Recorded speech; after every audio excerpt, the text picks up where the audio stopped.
BJP নেতৃত্বের কাছে সবসময় গুরুত্ব পেয়েছে সমাজ মাধ্যম। 2014 ও 2019 সালে ভোটে সমাজ মাধ্যমকে ব্যবহার করে সফল হয়েছিলেন নরেন্দ্র মোদী। 2024-এর ভোটেও রাজ্যের সব আইটি ও সমাজ মাধ্যম সেলকে জোরদার করতে চায় বিজেপি।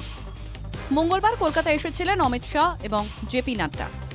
সভা করেন বঙ্গ বিজেপি সমাজ মাধ্যম শাখার কর্মীদের নিয়ে। শাহ নাড্ডার বার্তায় উদ্বুদ্ধ শুভেন্দু অধিকারীরা।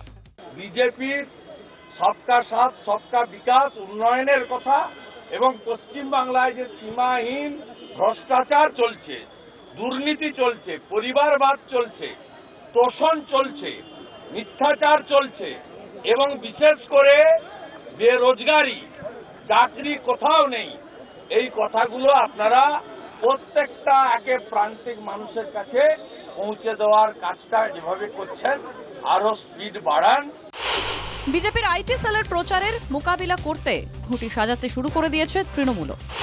দলের তথ্য প্রযুক্তি এবং সমাজ মাধ্যমের শাখার সদস্য সংগ্রহ অভিযানের কথা ঘোষণা করা হয়েছে। পাশাপাশি বিজেপিকে কটাক্ষ করেছেন কুণাল ঘোষ। ওই ভার্চুয়ালি পাবে সবাই, ভার্চুয়াল টিম, ভার্চুয়াল লড়াই, ভার্চুয়ালি পাবে, আসলে তো পাবে না।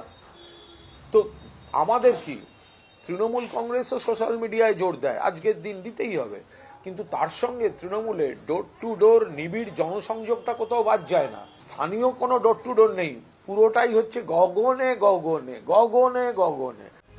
সমাজ মাধ্যমের অপব্যবহার নিয়ে বিজেপি তৃণমূলের সমালোচনা করেছেন মোহাম্মদ সেলিম।